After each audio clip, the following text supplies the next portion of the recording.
My guest today is the wonderfully unique Tathagat Varma. At a very early age of his career as a computer scientist from DRDO, he represented India on a 16-month icy cold expedition to the Antarctica. Our conversation further dwells into his experience in Antarctica and also his observations not just from the scientific front but also from a human behavior front that paved way for who he is and how his career carved out in the latter years. It's a very interesting conversation that further dwells into culture of an organization and an individual's role and a team's role in building culture.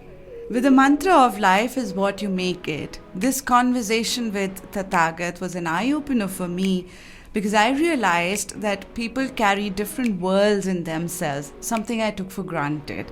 As always, I hope you like this conversation and do like and subscribe the podcast. Thank you for listening in.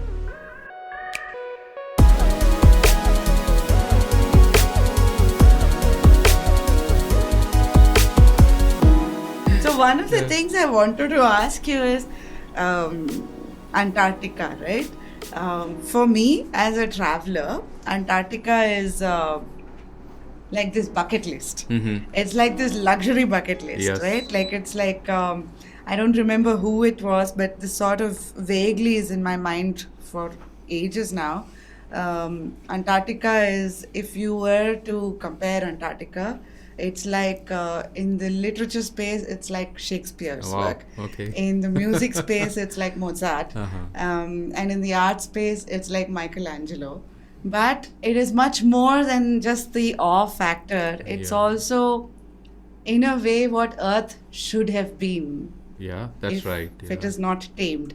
And hopefully it's not going to be tamed so much, guys. Yeah. So, but you've experienced it in a very different way. It was not a travel. It No. was staying there for 16 months. You set out It was for an a all shop- expenses paid trip actually. No. Even But better. So Yeah. I want you to just close your eyes and tell me, what does Antarctica mean to you? Yeah, I mean, I still sometimes think it's been almost more than 27, 28 years since I went there, but I still cannot get it out of my mind. I mean, it's a lifelong. It's etched into the etched. memory. And I was, of course, young, and you have to be young and crazy because I cannot imagine at this age I'll be allowed to go probably by my family. But for me personally, I was lucky. I used to work in defense as a scientist, and I got posted to the lab in Pune, which was a participant in the Antarctic program, and they had a presence around the year, so they would send somebody, and I raised my hand and said I want to go there, and I was like literally out of college, a couple of years out of college, and that was the best thing for me to go and experience the world.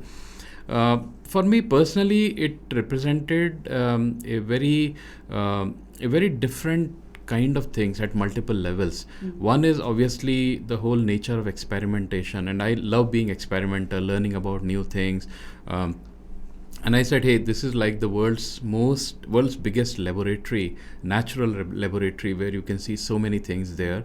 And even though I was not a qualified geologist or a microbiologist or a meteorologist to really appreciate all the physics there that was happening, but even as a scientist, I could understand how humans were behaving. For example, I was the youngest in the team. And today when I look at, I don't watch those shows, but if you look at Big Boss and those kind of things, that's exactly the kind of emotions that come to my mind. That people are all living inside a building. We were 25 men. There were no women at that time. Women have later on wintered as well, but that time they only came for summer. We were 25 men, and then there was a Russian station nearby. And that's it. In probably few thousand square kilometers, there was nothing else there. So you are in the middle of nowhere. Anything happens, nothing can be done.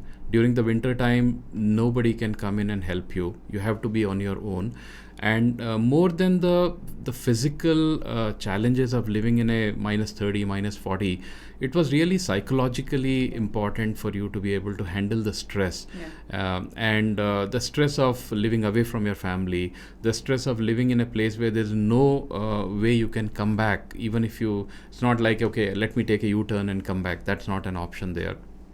And obviously all of us volunteered to go there. Nobody was deputed to go there. Everyone had to raise their hand and say, okay, I would like to go there, because you have to have that thing that I would like to go there. And I think at many levels I was able to really learn a lot about myself in terms of how well I really relate to the challenges. How can I really relate to the challenges of really living in a commune kind of a setting where people have, I mean, the person sitting next to you may have a very different point of view, but you still have to do that. And then you are in a very community way, one for all for one kind of a thing, and then you are helping each other there. So any amount of ego, whatever ego one might have, for example, it just goes away, dissolves, it just vaporizes, because you are there cleaning, grooming, sweeping the floor, the common areas, you are washing the vessels, you're cleaning the toilets, you're doing everything there. And that's what everybody else is doing there. So you are really a part of it, because you have to stick together. There's no way things are going to be any different for you.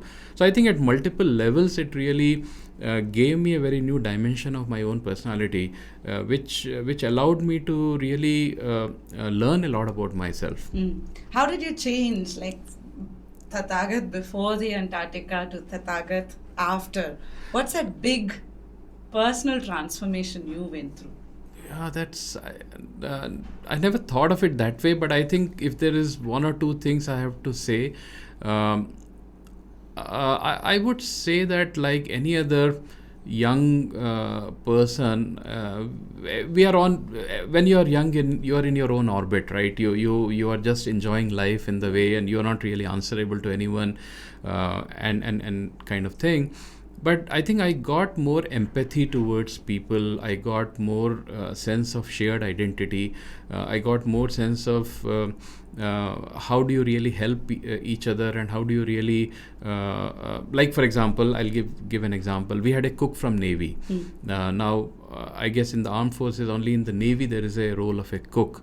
And most of the time in our families, even though I came from a family of two brothers, and my parents never told me that this is job for boys, this is job for girls. We had to clean our own room, we had to do our own stuff. I used to do a little bit of cooking, which I still continue to do. So all that thing was there. There was no gender segregation that no, boys were being brought up in an elite manner. Nothing of that sort there. But even then, the kind of respect. So what would happen is that the cook would have an off day on a Sunday, because obviously there has to be some off day, and then we would volunteer in addition to the galley duty to be the cook as well.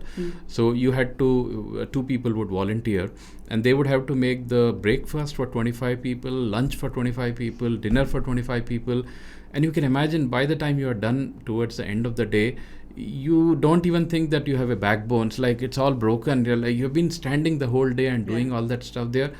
The amount of respect you develop for people who help you, I would never have taken it with that much of humility.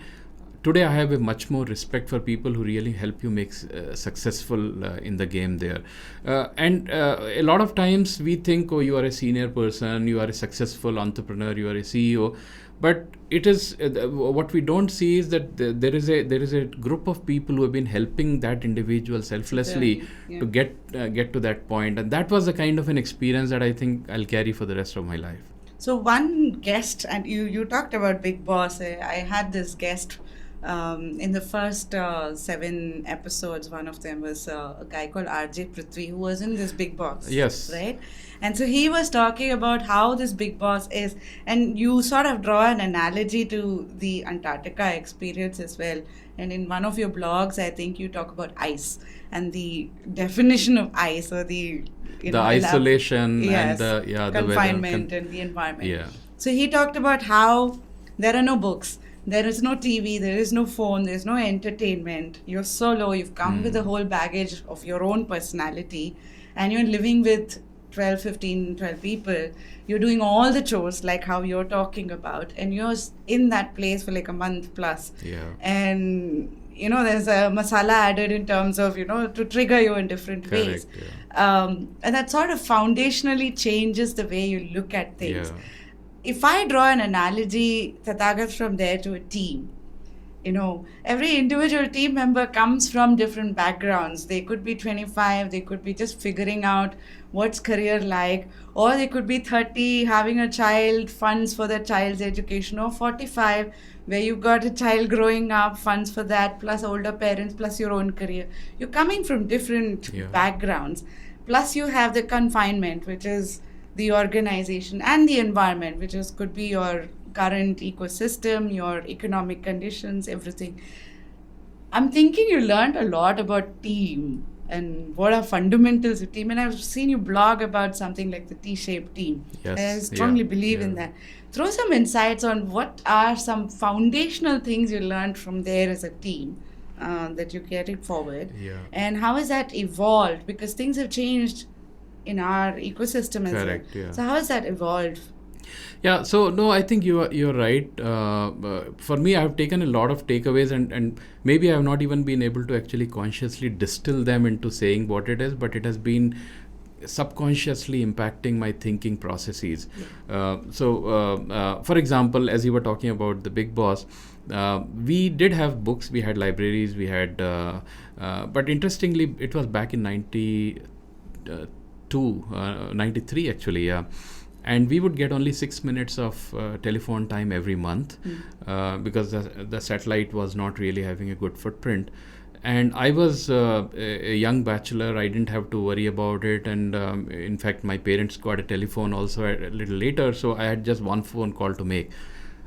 There were people who had their families. They had people, so they had like their own families, their parents, their wife's parents. They had to be in touch with so many people there. Within 6 minutes, it was not possible for them to stay connected there.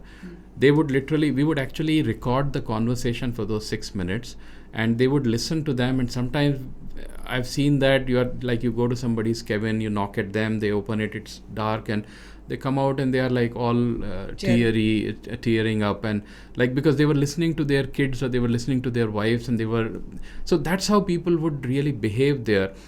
So I think one of the biggest takeaways for me from a team point of view was, one, the leadership is not a title. Leadership is an action. The leadership is what you do to care for people and be for them. That's important part of it. And the second thing is the whole notion of empathy. I was, like all other 23, 24-year-old people at that time, an idealist and say, no, people have a job to do. They are supposed to do the job. I get paid for it. You get paid for it. Let's just do it, right? That's my job. But then I realized that life is not that simple.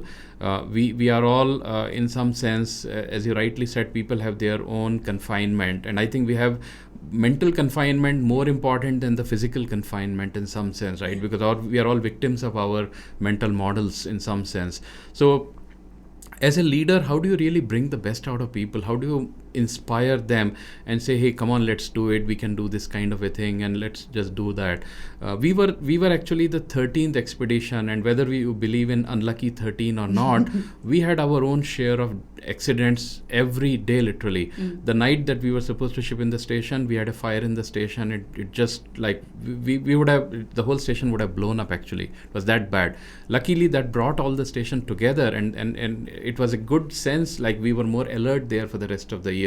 We had a helicopter which had crashed there. All those kind of things happened there, and everything really makes you much stronger in terms of how you respect for people, and then you realize that it's not just about my job versus his job or her job. It's about how well do you really connect with each other? How can you help each other? Do you even know about somebody? For example, we had one individual. That individual was probably very homesick, I think, and then he would literally go and in the middle of the night at 4 o'clock, he would probably drink, or he would just come there, or he would start playing the music drum set actually, and that would wake up the whole team, for example. Wow. Now, one way would be really a lot of anger against an individual, that why are you spoiling my early morning sleep, I have work to do. But then the other level would be to really understand and be with that individual, because we were all in the same boat, we were sailing the same storm actually. Everybody was going through the same kind of a thing, but people had their own challenges in the back of the mind. Somebody's family is having trouble, somebody has we even went to the point of actually telling the people before going that even if there's a bad news, don't tell it to us, because there's nothing we can do about it except feeling depressed there for rest of the stay there. Because the ship will come, only then we can come back to India. So but then we were the only people who could help each other. There's no one else who can help you there. So I think there's only so much an appointed leader can do, but there is a lot that as a team we can do to each other to really help them, cheer up, inspire them, and make sure that it is not taken as a punishment, but it is really taken as an enjoyment that we are all sailing together. So if I were to sort of bring this together and take the conversation into a deeper level, what you're saying is, as a team, you all come with your own, value systems, your own experiences, and your own baggages. And one is be cognizant about each one coming in from different backgrounds, be empathetic and kind towards each other, step in to help in different, don't be cornered or put boundaries around this is just my job, but step in on the bigger, larger mission or the cause that is there, and step in as leaders in inspiring and holding each other accountable, responsible towards that larger picture. No, absolutely. Yeah. And as I now get older, in some sense, one of the things that like my wife and I, we keep talking about and reminding each other is that many a times when you're feeling down and you think, oh no, the world is against me and everybody's conspiring against me, the only thing you should remind yourself is that you've not been speaking to a lot of people.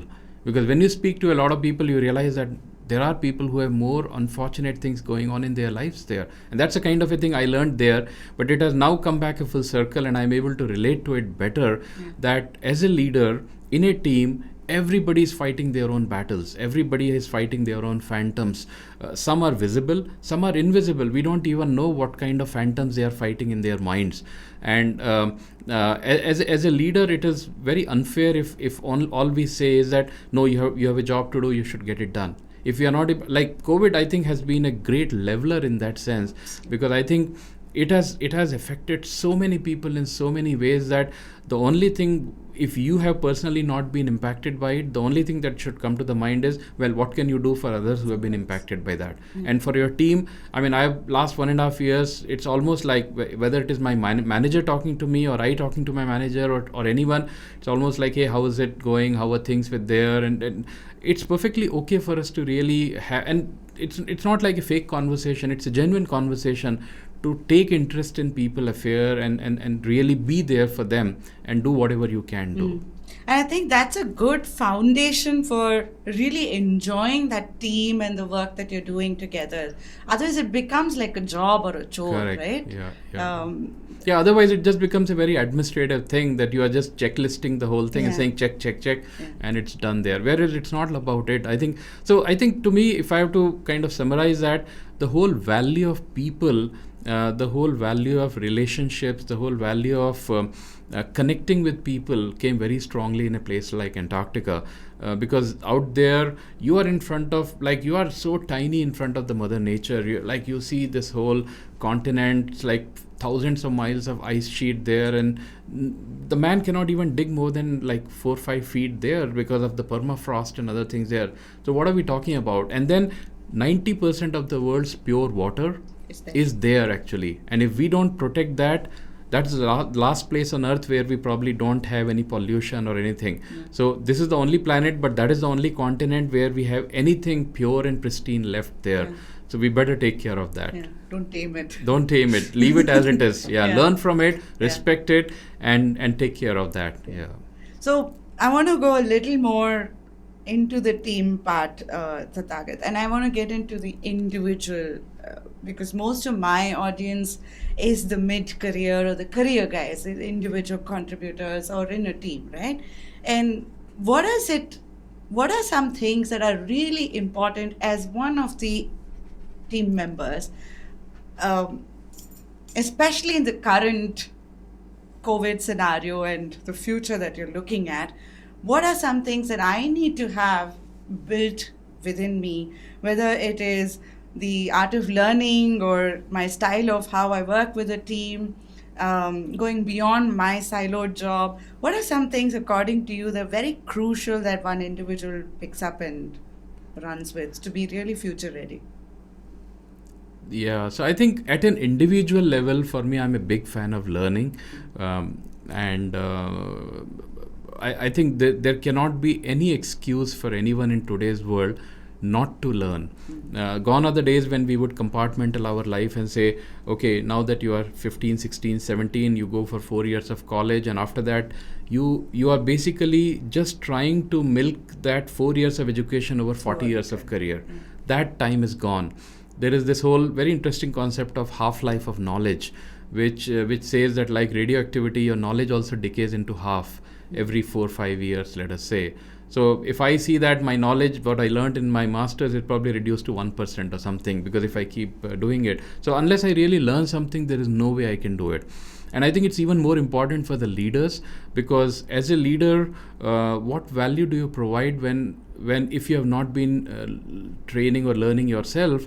The latest technologies are, the kids out of college are much smarter than you. You have to respect them. You have to give them the place, because like I tell my team, I'll be the last person or most underqualified person to actually offer a technical opinion, especially if I have not been doing that, whereas somebody out of college might actually be much better than that. So I think as leaders, we have to have the humility to accept that the best people to do a job does not have to come with the title or the position. They will be how current they are with that.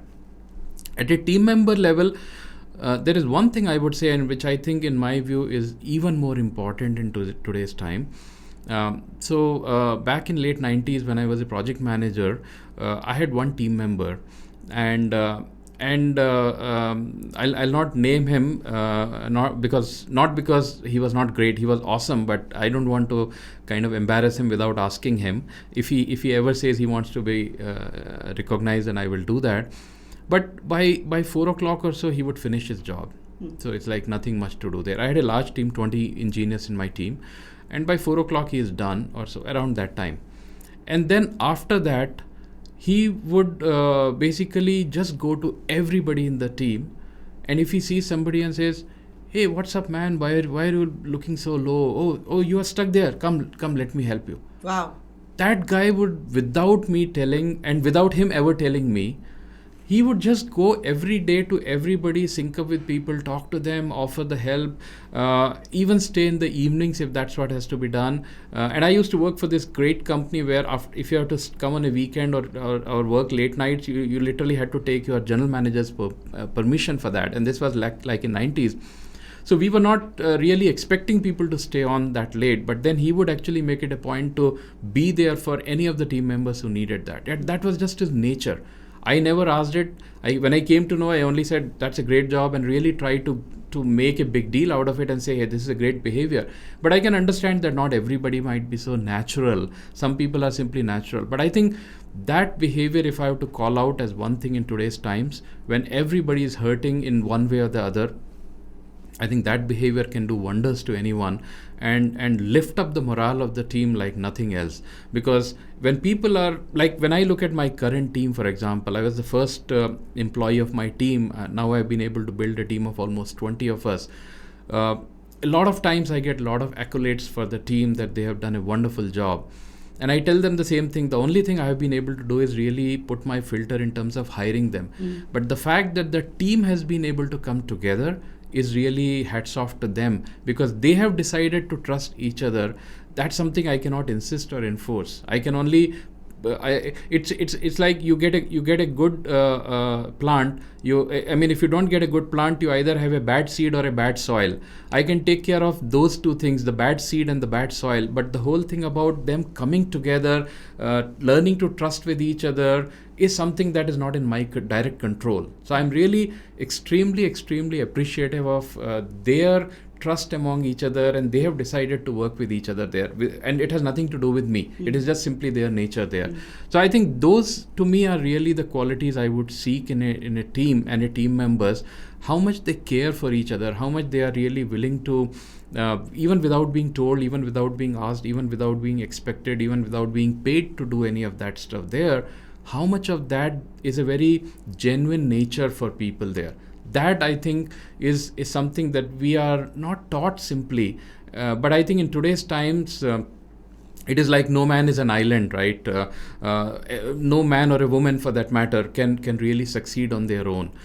So people have to join hands, and people have to come together. So that's what I would really put a lot of premium on. So earlier they used to have this whole team would be like a bunch of gladiators coming together. But what you're also saying is we handpick the team members. Yes. But once you've come together, it's like a cricket team.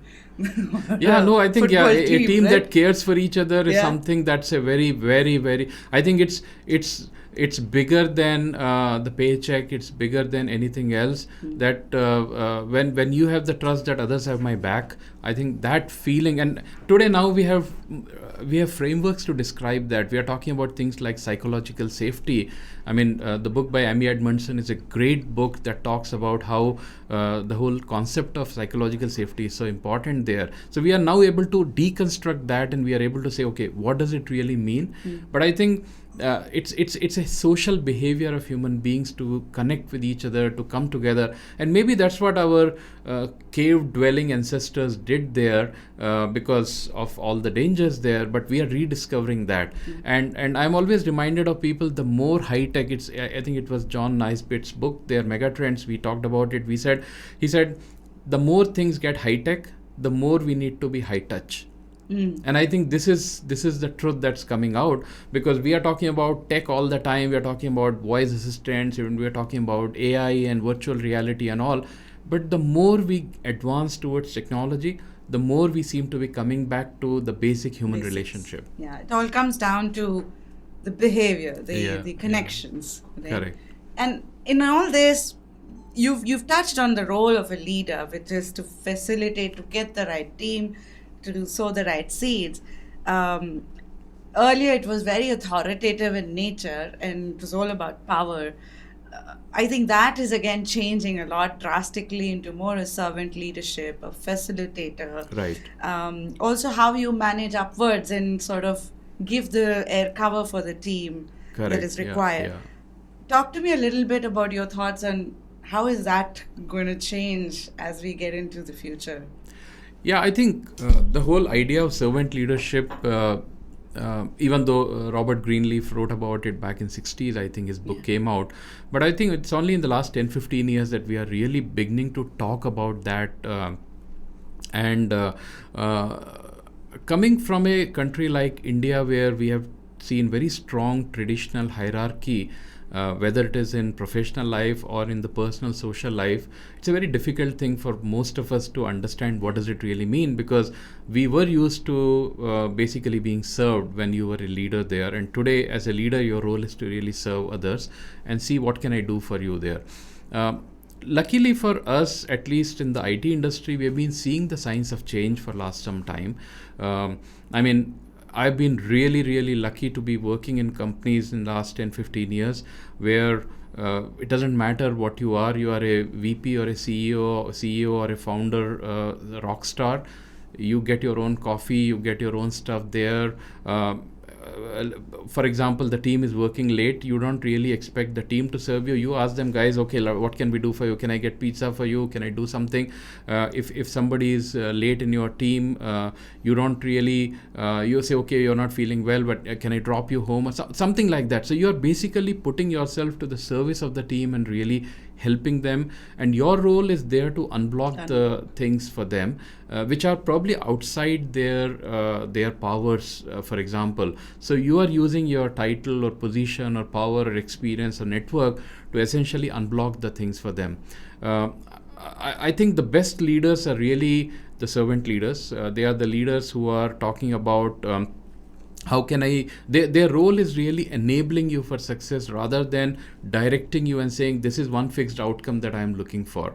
So I'm a big believer and a big fan of the servant leadership. Yeah, I think it's same here. I think having grown in this whole product management, program management background, it is a non-authoritative. Yes. It's always on what's in it for you, and the influencing ability of Correct. how you bring people on board on a common purpose.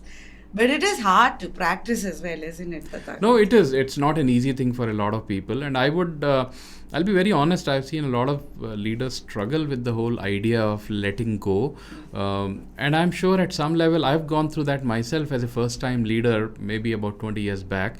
But over a period of time, you learn. It is not something, see, there is probably centuries of cultural and social conditioning that you cannot undo just by a few years of exposure, right? And it's probably embedded in our psyche or our genes or our if there's something known as a social genes, for example, it is embedded in our character, and then you have to undo the whole thing and say, no, this is not how we work there. I think it's an important transition there. We should not underestimate the effort people will take into that. Little bit of mentoring, coaching will be helpful there. But yeah, I think people have to get the right role models in order to really understand what does servant leadership mean for them. How did you go about? Is it more a combination of books, mentors, talking to people, plus hands-on? How did you go about? I think it's a combination of all of them. Seeing how some of the role models really like took care of their team of their teams, for example. It was also a reverse role modeling. Actually, I've been lucky to have a lot of managers who gave me the template how I should not become a leader, for example. And I think you do learn a lot from those examples. Of course, you can get upset about it and say I have a very toxic workplace or I don't have a great leader. Or the other way you can do that is and say, okay, that's a kind of a role model I never want to become myself for others. So you really take it as a personal challenge and do that there. So it's been a combination of reading, learning, watching, observing other people. I do a lot of reading, so in my reading I do cover a lot of wide. I'm very eclectic reader, so read biographies or business or history, and then that you see over a period of time that the best patterns of leadership are really all about caring for others and being there for your team members, and not really. It's not about me all the time. When you read the history, you realize that the people, if it was always me all the time, then maybe they are not really best remembered, or they were not really seen as the people who really made a lot of difference. But the people who were all about we, and they were really taking care of it. And when you talk to the people, you realize within a matter of minutes whether that person is talking about I all the time. It's like all about me, or it's all about we. So that person is really putting the team in front of them and then saying, okay, this is how we do it and this is how we've been successful. And then you see, okay, maybe they are talking about something here which I have not really deeply understood here. So, and then you start changing over a period of time. You start seeing that there is a power in what they are saying. And then you do some experiments and see whether it works for you or not. One of the things I am also deciphering from this is you in some ways touched on a culture of an organization or a team. Now, if you go back to the current state of most organizations, we're all going through transformations. And one of the most challenging part of transformation is the culture. It sort of becomes the most difficult one for change, for driving an organization by change. And in one of your blogs, I think you talked about how the best way to go through a transformation is to really do cross-functional teams coming together as against a siloed set of agile, lean teams. There is that agile, there is the leanness, but you bring cross-functional teams to come together to have an exponential impact. Especially for companies which are not born in the cloud, it becomes even more difficult because you're structured very differently. What's been your experience over here in terms of really breaking the culture code to the demands that is there today? Yeah, I think when we look at to me, culture is essentially all about a sum total of the mental models that are shared by a majority of the people in how the things get done over here. So and people bring, when we are a part of an organization or a team, we all bring our own personal mental models. Some might be very personal there, but some might require us to collaborate with each other. And in the context of the organization, if a lot of people believe that these are the right mental models or these are the right problem solving tools, that kind of starts gravitating towards the culture of the organization. Now, the way the culture really helps us to align everybody, it can also obviously stop people from changing there. And for me personally, the biggest challenge there is actually if it is really coming top down without really involving them, and they are being asked to simply follow there, that becomes a bigger challenge. Because a culture is not something that you buy. A culture is not something that you transplant. A culture is not something that you bring overnight. A culture is something that you organically evolve over a period of time. Because when you have 2 team members in an organization, and then it becomes 4 or it becomes 6, it is gradually coming together of different ideas. To that extent, even a healthy intellectual friction is important part of culturization or culture formation. Because people, the more you debate and open, the more you discuss it, the more you like in the case in this whole area of philosophy of science, we call it as falsifiability, and you are subjecting it to scrutiny. The same way the cultural norms and values have to be able to withstand the scrutiny. I'm not saying that they have to always come out tops. It's perfectly okay for something to not come out tops and say we discard it. But to be able to refuse it for scrutiny is a sign of a bad culture. Should be open to it should be open to dissection. It should be open to debate, a healthy debate there. And it should even be open and be prepared, and a leader should be prepared even for an unhealthy criticism. Because life is a mixed bag, right? It's like the Forrest Gump thing. It's like it's a bag of box of chocolate. You don't know what you will get. So you will get some good ideas, you will get some bad ideas. But the strength of a culture, if it is only going to be a very exclusive, elitist kind of a thing, that no, this is out of bounds, we are not going to talk about it, then you already are showing the chinks in the armor.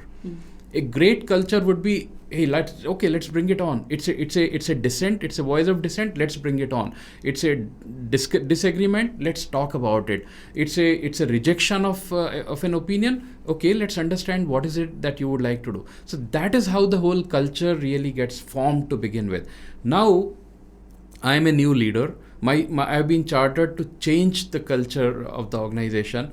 What do? I start bringing some visible, like culture, we know the cultural iceberg, right? So you start those 10% things and you start talking about changing XYZ policies, XYZ things, the visible symbols of that. And then people are like, hey, we have never talked about it. The reason why we believe in a value A is because over a period of last 5 years or 7 years, we have been deliberating about it. We have been debating vigorously about it. We have invested, right? There's a lot of blood, sweat and tear that has gone into that. Now, without that whole paraphernalia, you just come and take that and change it. Maybe it is good for us. I'm not disagreeing that it's bad for us. But why are you deciding it for me? Why are you taking the decision on my behalf? Why don't you really facilitate the same process that we went through as a part of creation of the culture of this organization, so that we once again are part of the same mess? Let me call it mess, right? So that we are part of that flux and uncertainty and a lot of Brownian motion, and then let it emerge out of it. Trust us, right? We will also do the right thing. As much as you are invested in the success of the organization as a leader, I am also equally invested in the success of the organization as a team member, right? It doesn't make me any lesser participant in the whole thing, but treat me for what I bring to the table there. I think that is where I see a lot, like if you read the literature of change management, John Cotter has been writing about it for last 30-40 years. I think the transformation efforts 60, 70, 80% of the times fail. you call it as a cultural transformation, organizational transformation, agile transformation, digital transformation. Even in AI, we seem to be seeing challenges there abound, right? So the problem is that it seems to be that it's like a commandment being passed down to the team and say, hey, this is good for you, now you underlings go and do that. I don't think that narrative works today. That's at least my perspective. Very, very true. And I completely corroborate with this thinking process as well. One of the things I realized is also one size doesn't fit all. Like what works in the US or what works in Europe doesn't necessarily work for us. We might be able to take some best practices and good parts of it, but we have to discover it ourselves. So in our conversation earlier, we were also talking about how do you then thereby understand the India story or the ecosystem, what's happening in the world, and then what's happening in India, and thereby identify how to go about transformation. You write about it and talk about it in most of your conversations. You want to throw some light on, what's happening there, and how does one internalize it? Yeah, I think that's a very relevant issue in my view. But even there, I'll take one step back actually. I think the bigger question even is what is that Indian culture also? Because a lot of times we are not really, and I read this very interesting analogy. So I guess like this was this whole thing about US in 60s, 70s, they used to use the term of melting pot of various cultures. And then the whole idea came that, hey, this melting pot is a wrong analogy. The right thing is actually a salad ball because a melting pot in some sense has the whole semblance that everybody loses their individual identity and then they acquire one single homogeneous morphed identity. Whereas a salad ball is really, we are all together, but we are distinctly there, right? That kind of a thing there. So when I look at India also, I don't think we can really characterize it as one India in many ways, right? I mean, as a North Indian who grew up in west of India in Rajasthan and then living in South now for last more than 25 years, and I remember growing up in the North, it was almost like, I think we Indians have been, our thinking is very simple, right? Anyone below Bombay was a Madrasi. That's how we characterized India. And for the South Indians, we said anyone above Bombay was a Punjabi, right? So we divided the India into two simple identities there.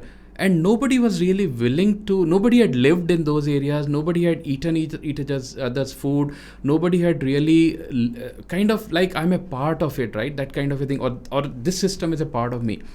Today, when I look at, so my parents' generation, if I see, a majority of that generation was born and they probably lived and worked and even died within 50 miles, 100 miles, 200 miles of where they were born, right? Typically in the same state.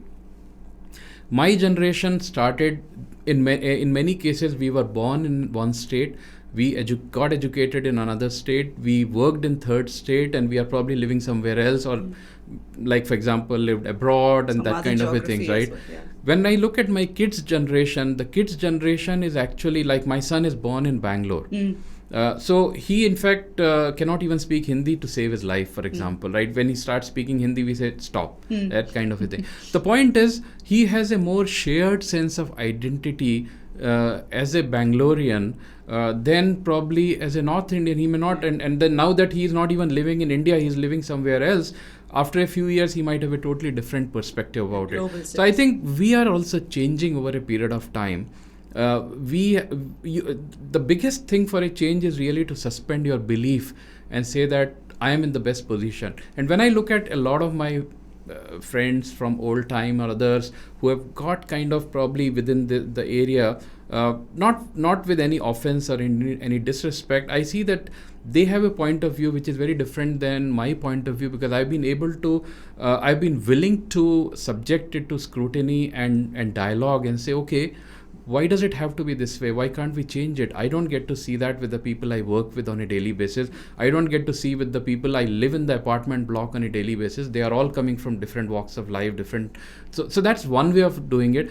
And the second thing is also, I think so the first thing is really that shared understanding of what does it really mean to be an Indian? And the second thing is really at the workplace, when we see there, people have all kind of challenges, all kind of expectations, all kind, like, for example, so in the workplace, everyone calls me TV, right? Because it's like my first name is Buddha's name, but I realize that I have not found people who can really pronounce my name correctly. You are one of them, Saujanya, so I'll not pick on you.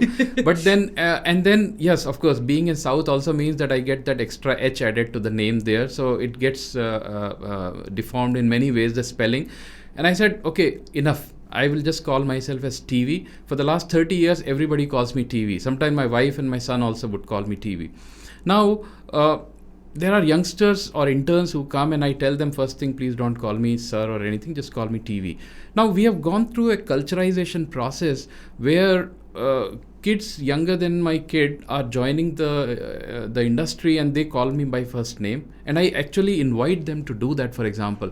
When I look at that in another workplace, I used to be part of defense, for example, there's a very different culture there, right? So I think we have to really see from the point of view of everyone has their own different mechanism of how they really bring together. And when I look at the whole element of being an Indian and then being able to relate to the world, for example, I think we have to remember that all of us carry multiple worlds in ourselves, actually. Because I am part of one community that has A culture, I am part of another community that has a B culture, and whatever I say, I cannot really have one single identity. We have multiple shared identities all the time there. So the cultural agility also is an important part of it, that in one community I am able to adapt to that social norms and I am able to do that. And if I try to superimpose those into another community, maybe it's going to be frustration because I cannot really do that kind of a thing there. Yeah. So you're saying one part of it is be very cognizant of the various diverse mix that we are coming with, and then understand the worldview. Correct. Yeah. And then zoom into India, that is when you start applying. Because I think we are very quick to dismiss things that don't really that don't pass our test, our filters of reasonability, what we call it, right?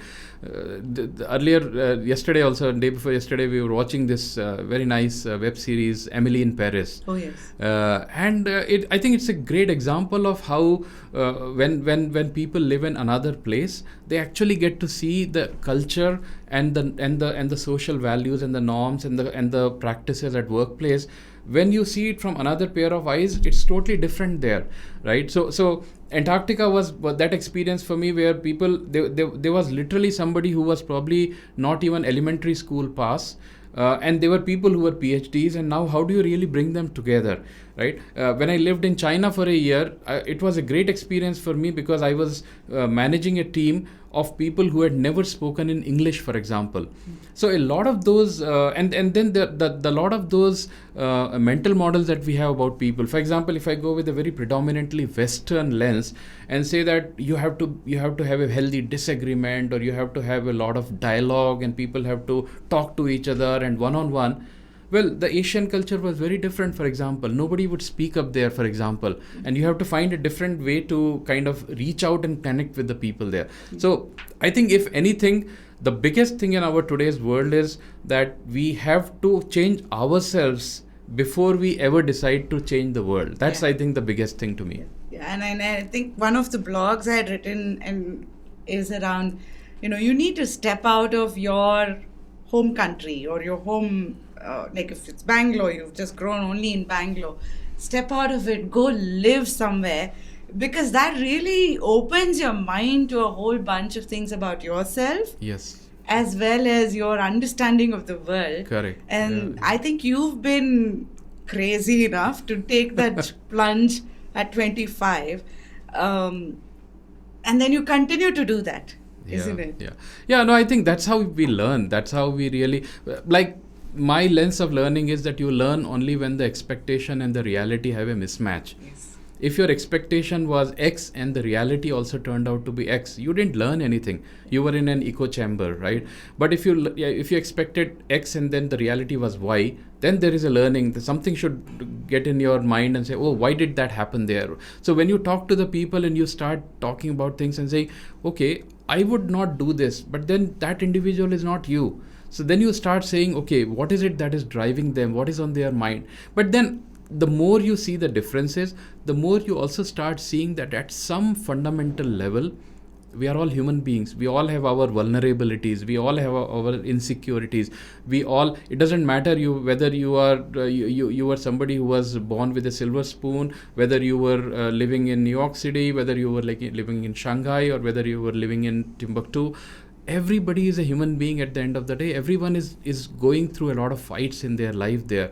How best can you really relate to them? How can you connect with them? How can you develop a sense of empathy and really be for them in a very respectful manner there? I think those, to me, are things that I'm really I'm really blessed to have learned over a period of time talking to those people.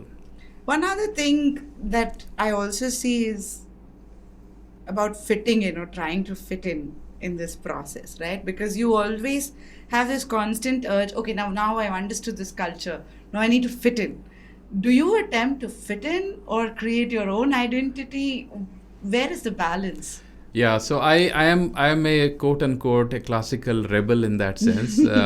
I would always stand out, and not stand out because you want to create noise. I'm not really that kind of a guy who has to be a rebel without a cause sort of a thing there.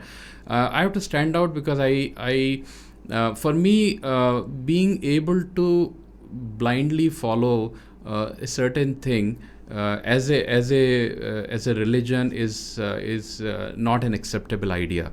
I have to be maybe it was a part of the upbringing. My father was a nuclear physicist, and my grandfather was also an academic. He was a Sanskrit professor, and then when we were growing up, our dinners were very unusual. I don't think many people would be able to relate to that. So what my father did was, there was a blackboard in the dining room actually, and our dining table conversations at the dinner table between my brother, I and our parents was, ask any question generally related to space or physics or anything, and my father would actually try to answer it and explain it to us. Now that's not how families have dinner, but that's how we used to have the dinner, right? So the whole idea there was that I didn't even know there was a replacement, there was any other way of doing things, for example. But that actually created a spark in the mind that you should always try to question things. I had my own lab, small lab, chemistry and other things when I was in 7th, 8th grade, for example. So I've always liked that kind of a thinking, that people are questioning things and doing things and experimenting things, and it doesn't matter if it is right or wrong. We don't really care about it. That over a period of time became my nature. And if you see what I try to do, I mean, like Antarctica was something like nobody goes there. Well, nobody goes there. That's why I need to go there, because I think it's an unusual thing. And software, like I was a computer scientist, and I said I'm going to do software for the rest of my life. That's a given because my master's is in software. If I am getting an opportunity to do something dramatically different, why should I not do that thing? I mean, how many people actually get to live the life 16 months in Antarctica, for example? And that has been my mantra basically, because I believe that you create the 40 years of your life and convert it into a life by actually, it's like, take a food item, unless you really put the spices and condiments in that, the food doesn't become tasty. But then an overdose of it can actually spoil the whole thing there, right?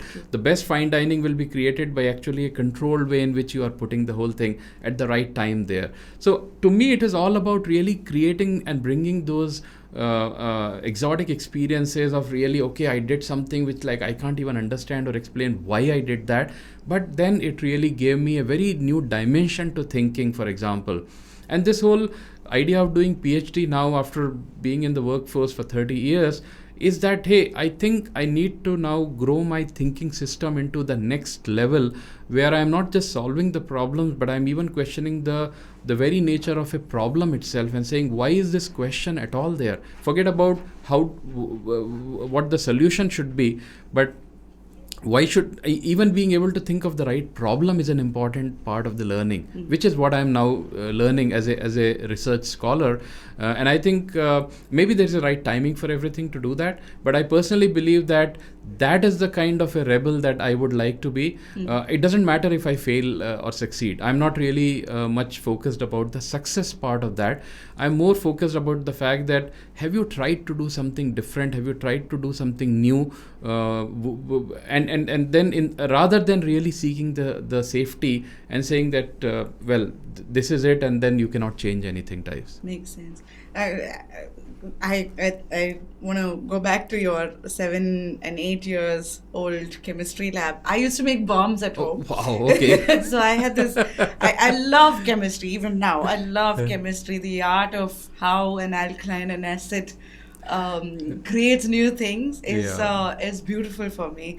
So I can correlate with your... No, I think we have to, I always believe that we are missing out the whole essence of what learning is all about. Yes. We are happy and contented in our education system to bring the children to the classroom, maybe nowadays digital classroom, and tell, hey, this is how it is. A banana grows on the tree.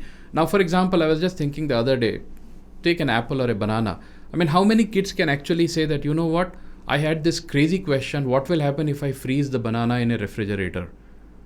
But then how many kids do you know who have actually done it? Tried it. And I would say, yeah, let's take the kid, allow them to freeze a banana and then see what happens to that, for example. And this is the age where people are whether you like it or not, you keep getting in your Facebook stream or other social media, people are trying experiments like take boiling water in a minus 40 degrees and see how it freezes and all that. Why we are not supporting that kind of a learning? Yeah. Just do it. I mean, just don't blow your house, for example, or something, right? But then anything short of it should be possible to do. So if some kid has a question, okay, what will happen if I do it? Well, why don't we try that and see that thing? Yes. Gradually make sure that there is enough parental supervision and make sure it is not illegal and make sure it's not a threat to the life or limb. Absolutely. But I think that is probably 1% tiny set of queries. The 99% of it should be all about what will happen if I did that, right? For example, how many kids would actually, the other day I was just seeing my nephew was taking, so he's like 8 and 9 years old, and the moment you give him the phone, he starts taking pictures. Now, every kid does that, right? But then he has this very funny way in which he started taking pictures from the top of the head, for example. And he would just take like 30, 40 pictures before you can stop him. So I was like, okay, why not? I mean, let him take it. It's an angle of a photographer that you never explore, for example. Maybe something interesting comes out of that thing. Now, it's a kid, right? Don't be value neutral about it. Don't really attach value tag to it to say it is good or bad.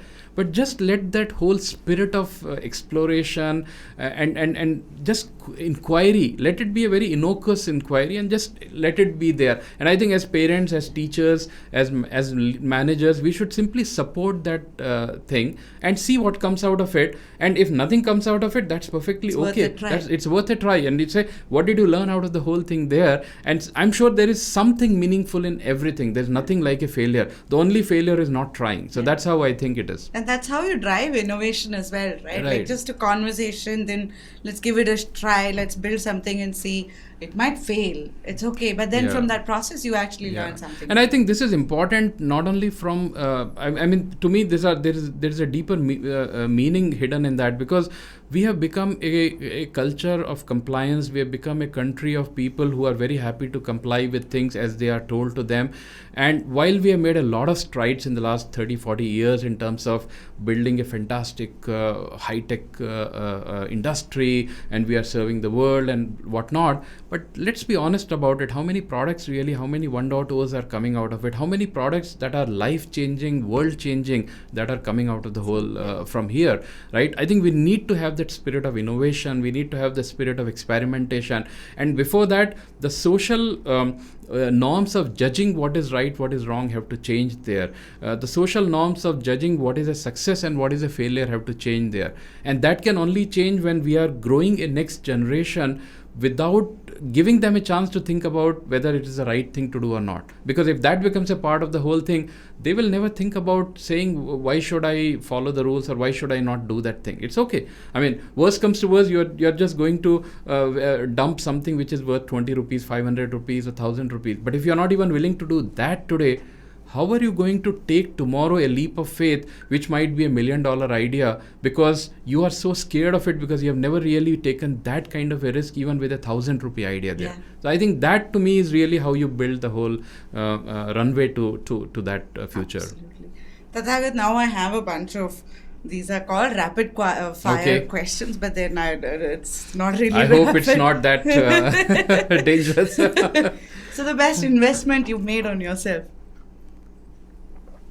I think going to Antarctica. I think so too. And that was very early on, right? Like, it's such a great foundation. Yes, totally agree. Yeah, I think it has given me like so many things that I keep thinking about and keep discovering about myself, how it has impacted me. I know that not everyone can get that, and I'm very honest about also being lucky at the right place at the right time there. But I think all of us do get some opportunity to pursue our dream and to go to a place equivalent of Antarctica, which essentially to me is all about following your heart and following your spirit of innovation and exploration. Never say no to that. Always pick up something which is the hard route and really follow that. Yeah. Second question. How do you see failure? Failure is an opportunity for you to go back and think about how you would do it better the next time. Some failures, but let me also bring the realistic angle. The failure in the short run can be depressing. It can obviously put you into a very negative thought process about your self-worth and also about the universe conspiring against you and people are not doing it. I think what's important is to have your family and your friends, the best people whom you look up to, being there for you, talk to them, being able to see, because sometimes you are in the middle of that emotional outburst that you don't quite see the rational point of view. But if you are able to just come out of that for a moment of time, then you will be in a better position to deal with that. So while it sounds very nice to say that come back again and try the next time, I also believe that it does take a lot of beating for somebody to come out of it stronger. It's not an easy thing. It's not the most natural thing for people to do that.